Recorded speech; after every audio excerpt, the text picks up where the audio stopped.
ఈరోజు Ishan school uniform కోసం బయలుదేరుతున్నాము. మాకు ఇంటి దగ్గరలో ఉన్న బ్రాంచ్లో స్టాక్ లేదు. సో డల్లాస్ బ్రాంచ్కి వెళ్తున్నాము. మిడ్ డే ఇది almost 100+ degrees temperature. At least compare to previous days కొంచెం బెటర్గానే ఉంది. ఇది చార్టర్డ్ స్కూల్ వల్ల మనం కంపల్సరీ యూనిఫామ్ తీసుకోవాలి. అది కూడా వాళ్ళ స్కూల్ లోగో ఉంటుంది. సో వాళ్ళు ఇచ్చిన స్టోర్స్ దగ్గరే మనం బై చేయాల్సి వస్తుంది. ఈవెన్ కూడా కంపల్సరీగా లక్ష్మి ఈవెన్ రాలేదు, ప్లాన్ లేదు ఫస్ట్లో అయితే. బట్ వాళ్ళు ఇంకో 3 hours పైనే పడుతుంది మనకు రోడ్ ట్రిప్. అంతవరకు ఒకరే ఇద్దరే ఉండాలంటే కష్టం అనేసి తను కూడా వస్తుంది. యూజువల్గా తనకు డ్రైవ్ ఇష్టం ఉండదు ఎక్కువ, బట్ ఆప్షన్ లేక రావాల్సి వస్తుంది. మాకు ఆల్మోస్ట్ 6 hours అయింది రిటర్న్ ఇంటికి వచ్చేసరికి. మధ్యలో గ్రాసరీస్ కూడా బై చేయాల్సి వస్తుంది. ఇది స్టోర్ లోపల. ఈ స్టోర్ ఎలా ఉందంటే చాలా చిన్నది. మేమేమనుకున్నామంటే డల్లాస్ బ్రాంచ్ అంటే చాలా పెద్దగా ఉంటుంది, ఏసీ రూమ్ ఉంటాయి, చాలా స్పేషియస్గా ఉంటుంది, లైక్ అవర్ షాపింగ్ మాల్స్ అనుకున్నాము. బట్ ఇదేంటంటే చిన్న మన టైలర్ షాప్స్ ఉంటాయి కదా ఇండియాలో, కొంచెము little bit more than tailor shop లాగా అనుకోండి. బయటే వాళ్ళు స్టిచెస్ చేస్తారు, ఇక్కడ లోపల అమ్మేస్తారు. ఇక్కడ ఇషాన్ ఆల్రెడీ ట్రయల్ రూమ్లోకి వెళ్ళి చూసాము. 4Tది 3Tది చూసాం, కానీ 4Tది కొంచెం ఎక్కువ లూజ్గా ఉంది. సో 3Tదే ప్రిఫర్ చేద్దాం అనుకున్నాము. సో ఇషాన్ బాగా ఎక్సైటెడ్గా ఉన్నాడు. ఇక్కడ చూస్తే మీరు, వాడికి yellow colour and red colour 2 try చేశాము. ఈవెన్ అసలు వదలట్లేదు. నేను కూడా ట్రై చేయాల్సి అంటుంటున్నాడు. సో వాడికి కూడా మేము ఒక యూనిఫామ్ వేసాము. సో అది నెక్స్ట్ ఫోటోలో వస్తుంది. Both of them looking cute. ఇద్దరు మంచి క్యూట్గా అనిపించారు. ఇషాన్ అయితే చాలా ఎక్సైటెడ్గా ఉన్నాడు. బాటమ్ కొంచెం లూజ్గా ఉంది, కానీ లీస్ట్ ఆప్షన్ ఏంటంటే మనకి 3T ఉంది, అది ట్రై చేసాము. కొంచెం ఎలాస్టిక్గా ఉంది. సో బెల్ట్ పెడదామా లేకుంటే దాన్ని టైట్ చేద్దామా అనేసి మేము ప్లాన్ చేయాలి. ఇక్కడ ఈవెన్ మొత్తం షాప్ మొత్తం రోమ్ చేస్తూ ఉన్నాడు, జనాలందరికీ ట్రబుల్ చేస్తూ. మేము వాడిని టేక్ కేర్ చేసి ఎత్తుకోవాల్సి వస్తుంది, కానీ వాడు కోఆపరేట్ చేయలేదు కొన్నిసార్లు. ఇక్కడ మీరు చూస్తే డిఫరెంట్ ఏజెస్. ఇక్కడ వచ్చేసి +2 వరకు వచ్చేసి స్కూల్ కన్సిడర్ చేస్తారు. సో మన ఇండియాలో ఇంటర్మీడియట్ 2nd year దాకా. సో +2 వరకు కిడ్స్ డిఫరెంట్ ఏజెస్కి డిఫరెంట్ యూనిఫామ్స్ ఉంటాయి. అన్ని క్లాసెస్కి సిమిలర్ కలర్స్ ఉండవు. లైక్ మా దాంట్లో వచ్చేసి ప్రీ-K టు 5th క్లాస్ వరకు ఒక కలర్ ఉంటుంది, 5th టు హైయర్ క్లాసెస్కి డిఫరెంట్ కలర్స్ ఉంటాయి.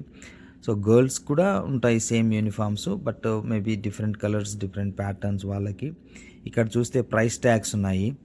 ఆల్మోస్ట్ మనకు మా ఇంటి దగ్గరలో ఉన్న స్టోర్తో పోలిస్తే కొంచెం తక్కువ ప్రైస్ అనిపించింది మాకు. మరీ ఎక్కువ కాదు, కానీ ఒక 10-20% డిఫరెన్స్ ఉండొచ్చు. And school bags also must వీళ్ళకి. అది కూడా ట్రాన్స్పరెంట్ బ్యాగ్స్ ఉండాలి.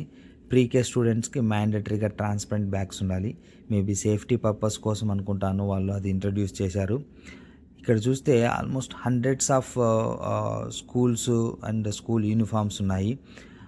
అందరూ ఇక్కడికి వచ్చి కొనాల్సిందే, వాళ్ళు రిజిస్టర్డ్వి. అండ్ బయట కొనడానికి ఆప్షన్ ఉండదు. అట్లీస్ట్ బాటమ్స్ ఓకే మనం బయట కొనొచ్చు, కానీ ఈ టాప్స్ మాత్రం విత్ లోగో కాబట్టి అక్కడికి వెళ్ళాల్సిందే కంపల్సరీగా. ఇక్కడ ఈవెన్ కూడా వదలట్లేదు. స్కూల్ బ్యాగ్ ఇషాన్ ట్రై చేసి తనకు నచ్చింది. మేము బయట స్టోర్స్లో కూడా చూసాం ట్రాన్స్పరెంట్ బ్యాగ్. అవి branded like Harley, different brands తక్కువ రేట్కే వస్తున్నాయి. బట్ ఇవి మాన్యువల్గా స్టిచ్ చేశారు కాబట్టి మేము దీన్నే ప్రిఫర్ చేద్దాం అనుకుంటున్నాము. లైఫ్ కూడా బెటర్గా ఉంటుందనేసి. లక్ష్మి అయితే చాలా కష్టపడ్డది వీళ్ళిద్దరిని హ్యాండిల్ చేస్తూ, ఇవన్నీ హ్యాండిల్ చేస్తూ. మేము ట్రయల్ రూమ్లోకి వెళ్ళినప్పుడు ఇవంతా కూడా. బట్ ఫైనల్గా ఒక 45 minutes to 1 hour బట్టి ఉంటుంది మాకు షార్ట్ లిస్ట్ చేయడానికి అండ్ అన్నీ కూడా బిల్లింగ్ దగ్గరికి వెళ్ళడానికి. వీళ్ళిద్దరైతే చాలా ఎక్సైటెడ్గా ఉన్నారు. ఈవెన్ ఏదైనా వేసుకుంటే ఇషాన్కి పడదు, వాడైనా ట్రై చేస్తే వీడు కంపల్సరీ ట్రై చేయాలనేసి ఒకరి మీద ఒకరు బాగా ఫుల్ కాంపిటీషన్ పెట్టుకుంటారు. ఫైనల్గా బిల్ పే చేసేసి బయటకు వచ్చాము. అండ్ మనకు వచ్చి ఆల్మోస్ట్ 21,000 అయింది మనకు బిల్లు ఇండియన్ కరెన్సీలో. బట్ యూనిఫామ్ తప్ప వేరే డ్రెస్సెస్ వేసుకోవడానికి ఆప్షన్ లేదు కాబట్టి మేము కూడా ఒకరంతా పాజిటివే అనుకున్నాము. 5 daysకి 5 pairs తీసుకున్నాము. 3 colours yellow and 2 colors red తీసుకున్నాము. ఇంకా బయలుదేరదామనేసి చూస్తూ ఉన్నాము. బట్ బయట చూస్తే మేమేదో అసలు డల్లాస్ పేరుకుంది తప్ప బ్రాంచు ఇక్కడ ఏదో మన అవుట్స్కర్ట్స్లో ఏదో ఫారెస్ట్ ఏరియాలోకి వెళ్ళినట్టు అనిపించింది. ఫైనల్గా ఒక 5 minutes అటు ఇటు పిల్లలు తిరిగారు out side of the store. ఇంకా బయలుదేరదామనేసి వెళ్దాం అనుకుంటే ఇషాన్ మళ్ళీ సుస్సు అంటే మాకేం అర్థం కాలేదు ఎక్కడికి తీసుకెళ్ళాలో. వీళ్ళు రెస్ట్ రూమ్ ప్రొవైడ్ చేసింటే బాగుండేది. ఇది షాప్ నేమ్ వచ్చి అఫోర్డబుల్ యూనిఫామ్స్. బట్ ఎలాగో వీటికి డైపర్స్ ఉండడం వల్ల మేనేజ్ చేయాల్సి వచ్చింది మేము కార్లోనే. అదర్వైజ్ ఇక్కడ వచ్చేసి టాయిలెట్స్ది చాలా బిగ్ ఇష్యూ. మీరు కంపల్సరీగా మొబైల్ బాటిల్ ఒకటి ఉంటుంది వైల్ క్యారింగ్, అది క్యారీ చేయడం అనేది సేఫెస్ట్ థింగ్. అలా బయట ఎలా ఉంది అనేసి జస్ట్ మెమరీ కోసం మేము అలా వీడియో క్యాప్చర్ చేశాము. లెఫ్ట్ సైడ్లో మీరు చూస్తే వీళ్ళంతా ఇక్కడ కార్ యూనిట్స్ లాగా ఉన్నాయి, రైల్ అవి ఉంటాయి కదా స్టోరేజ్ బాక్సెస్ మెటల్టివి. ఈ వీడియో నచ్చినట్లయితే please like, share and subscribe. Thank you all. See you next video.